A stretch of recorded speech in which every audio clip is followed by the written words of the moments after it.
Greetings and welcome to another training video. We're going to talk about buffs today. I'm Aloran Prime, the Regent of Neophobia. So let's get right down to business. Alright, general order number 2 for our alliance is you have to gain 5 city relics per city from your campaigns and attack an alliance boss each day. This is why. KOM has made, finally, some easier to understand stuff. So let's take a quick look. We can go to our Sage's Tower now. We're going to go to Relics. And KOM has broken this down nice and easy. City Deeds. Now, obviously, we're going to get our City Deeds either by winning a deed in Premium Chance or by questing for relics. So this has to do with campaigning on your map. City Guardian are your attack and defense buffs. This is going to have to do with what you gain towards buffs and 5 city relics per day in campaign. City Guardian training speeds are going to be what you get from the stones and such that you win from fighting alliance bosses. And then of course gear, which is, from my understanding, all gray gear. It comes from 1,000 individual armor scraps, which you get in Mirkwood, I believe. So let's take a look at this. Kabam did make this a lot easier to understand. We're going to go up here and look at City Deeds. Okay, we're going to go up here and look at City Deeds. Alright, they've broken it down to where now you can see in one page exactly what you need for your relics, how many you have towards the acquisition of a deed that you can use. Obviously, your claim buttons will light up blue when you're ready to get them. So let's go back. Now let's look at what we gain from campaign. Everyone should be doing this. And there they are. Everything you need to claim precious metals, 1 of 10. Gemstone, 1 of 3. It makes it very easy to follow all the way down for the artifacts you'll need in order to increase your city buffs in your Sage or in your City Guardian. Now, City Guardian training speeds are what we get from our stones. Same thing there. They're going to track it very easily. So, let me go back here real fast. These are your Swift Stones. You also have your city buffs that you're going to get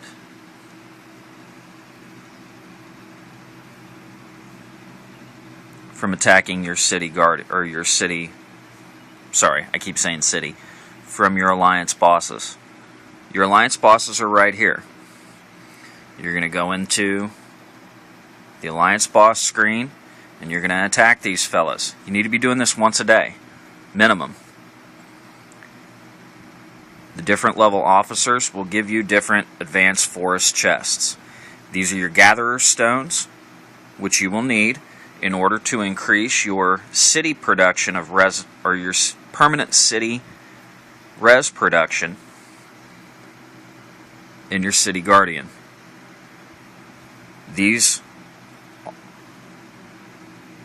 The top 2 are what you get for your campaigns. Once you're ready to forge an artifact, it will glow. Your level up will turn blue, and you can increase the percentage of your life and attack. This right here, Resource Collection, your Gatherer Stones, 2 of 20 for level 1. This levels up an increase of 10% per pop on your harvesting of materials. This solely, right here, is what you get for attacking alliance bosses. So I hope this helps with your buffs. Someone was asking me this morning, why should I focus on life buffs and increasing that before attack? This is why.